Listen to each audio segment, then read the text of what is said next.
No drugs in Surat city અનુસંધાને ગેરકાયદેસર માદક ગાંજાના જથ્થા સાથે કિસમને ઝડપી પાડી એનડીપીએસનો કેસ શોધી કાઢતી સચિન પોલીસ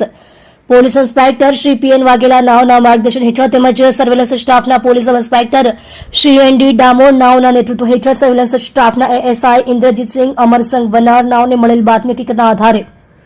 સુરત શહેર સચિન નવસારી મેઇન રોડ પર આવેલ સુડા સેક્ટર 1 માં આવેલ એસએમસીના ખુલ્લા ગ્રાઉન્ડમાં આરોપી નામે અખિલેશ કુમાર ઉમેશ કુમાર સરોજ ઉંમર વર્ષ 20 ધંધો મજૂરી રહે plot number 117 room number 8 Nazakat Ali અંસારીની ચાલીમાં ભાડેથી સુડા સેક્ટર 1 સચિન સુરત શહેર મૂળ વતન ગામ રાનીપુર થાના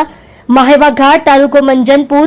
જિલ્લો કલસંબી યુપી નાઓની પાસેથી માદક પદાર્થ ગાંજો જેનું વજન 3.20 કિલોગ્રામ જેની કિંમત રૂપિયા 1,51,000 તથા એક વિવો કંપનીનો મોબાઈલ ફોન જેની કિંમત રૂપિયા 5,000ની મત્તાની ગણી કુલ કિંમત રૂપિયા 1,56,000ની મત્તાના કુલ મુદ્દામાલ સાથે પકડી પાડી એનડીપીએસનો કેસ શોધી કાઢી પ્રશંસનીય કામગીરી કરેલ છે.